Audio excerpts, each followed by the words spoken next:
Never trust appearances. I learned that the hard way. It started with a smile, the kind that makes you believe someone truly sees you. Her name was Emily. She wasn't like anyone I'd met before. Kind, funny, and a little mysterious. We met at a late-night diner after a long day at work. I was just grabbing coffee. She was there sketching something in her notebook. We started talking, and somehow, it felt like I'd known her forever. Over the next few weeks, she became part of my daily life. We'd text until 2 a.m., laugh over stupid jokes, and share stories about our past. But there was something she never talked about: her family, her job, or where she actually lived. I thought she was just private, and honestly, I respected that. One night, she invited me to her apartment for dinner. The place was odd. Too clean, too organized, like no one really lived there. On the wall, there were paintings, dark, abstract, and unsettling. I asked if she painted them. She smiled and said, "They're inspired by people who've hurt me." I laughed awkwardly, thinking she was joking. As the night went on, she seemed different, quieter. Her eyes followed me like she was studying every move I made. When I excused myself to use the bathroom, I noticed something strange.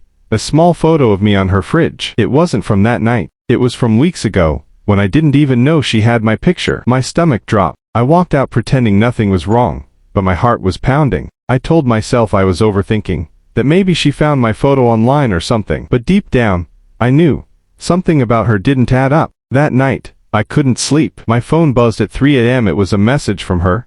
"You look perfect tonight." And that's when I realized I wasn't falling in love. I was being watched. The next morning, I tried to shake it off. Maybe I was just paranoid. But when I got to work, I noticed a small envelope on my desk. No name, no stamp, just my name written in neat handwriting. Inside was a photo of me, sleeping, the exact same shirt I'd worn the night before. My hands went cold. I immediately called Emily, but she didn't answer. I texted her, nothing. I tried convincing myself it was a prank, maybe from a coworker, but no one at the office even knew where I lived. That night, I went straight home, locked every door, and sat in silence, waiting for something to happen. At around midnight, I heard a soft knock on my window. I froze. My apartment was on the second floor. No one could reach that window without a ladder. I turned off the lights, crept closer, and pulled back the curtain just an inch. There she was, Emily, standing outside, staring straight at me, her hair dripping wet, her eyes wide open like she hadn't blinked in hours. She smiled, slowly.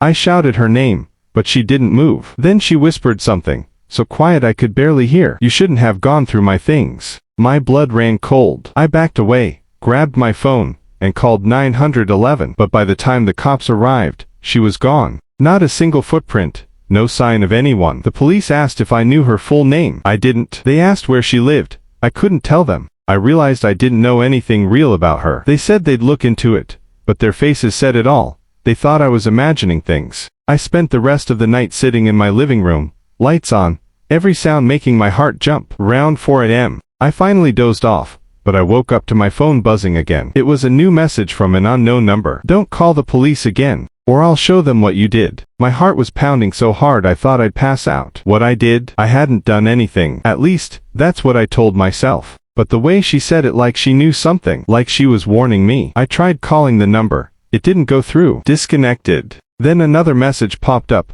a video. I hesitated for a moment before pressing play. It was me, sleeping again. But this time, the camera slowly moved closer, hovering just above my face. The sound of my breathing filled the room. Then, at the end, I heard a whisper right next to the mic. "You look peaceful when you don't talk." I dropped the phone. I couldn't breathe. Someone had been in my apartment. Someone had filmed me while I was asleep. I grabbed my keys, ran outside, and didn't stop until I was sitting in my car, gasping for air. I didn't even realize where I was driving. Just away from there. Away from that place. I ended up at a gas station miles away, shaking, staring at my reflection in the rearview mirror. That's when I noticed something odd. On the back seat, a necklace. Emily's necklace. The same one she wore the night we met. I'd never seen it in my car before. I picked it up carefully, my fingers trembling. Attached to it was a small note. "You forgot this. You always forget." I almost threw it out the window, but curiosity, or maybe fear, stopped me. I needed answers. I opened my phone again,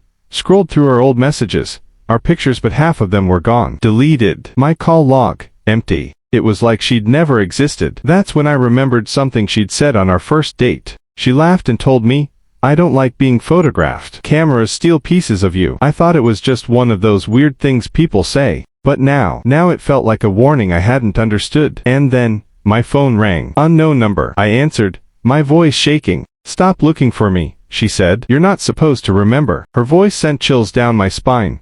Calm, almost emotionless, like she wasn't human. I froze, gripping the phone so tightly my knuckles turned white. Emily, I whispered. Where are you? What's going on? Silence. Then a faint exhale. You should be stayed asleep, she said, and the line went dead. I sat there, in my car, staring at the dark road ahead. My mind was racing, trying to piece everything together. None of it made sense. Why couldn't I remember certain things? Why did she say I wasn't supposed to? I checked the time.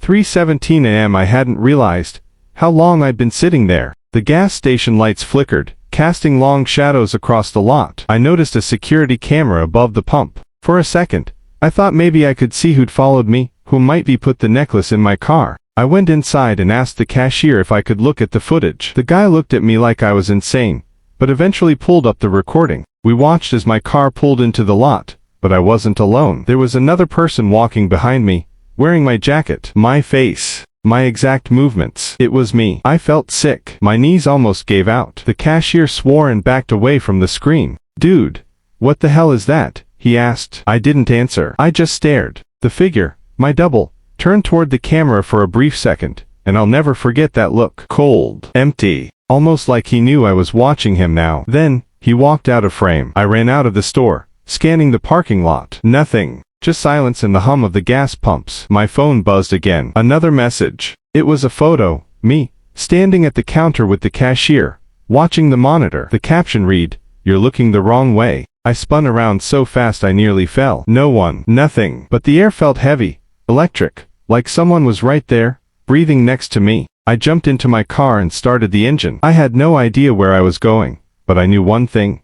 I wasn't safe anymore. Not from Emily. Not from myself. I drove for hours, not knowing where I was headed. The sun started to rise, painting the sky in shades of red and gold, but it brought no comfort, only dread. My phone wouldn't stop vibrating. Message after message, all from Emily. Each one was a picture of me, sitting in my car, sleeping at the wheel, looking out the window, but I hadn't taken a single one of them. Someone, or something, was watching me. Finally, I pulled over by an abandoned rest stop and got out. My reflection in the car window caught my eye, and for a second, it didn't move when I did. I blinked, stepped closer. The reflection smiled. I didn't. I stumbled back, heart hammering, when suddenly my phone rang again. Stop running, Emily's voice said softly. He's already there. I turned around, and there I was. Same face, same clothes, same tired eyes. My double stood just a few feet away, grinning like he'd been waiting for me forever. What are you? I demanded. My voice shook.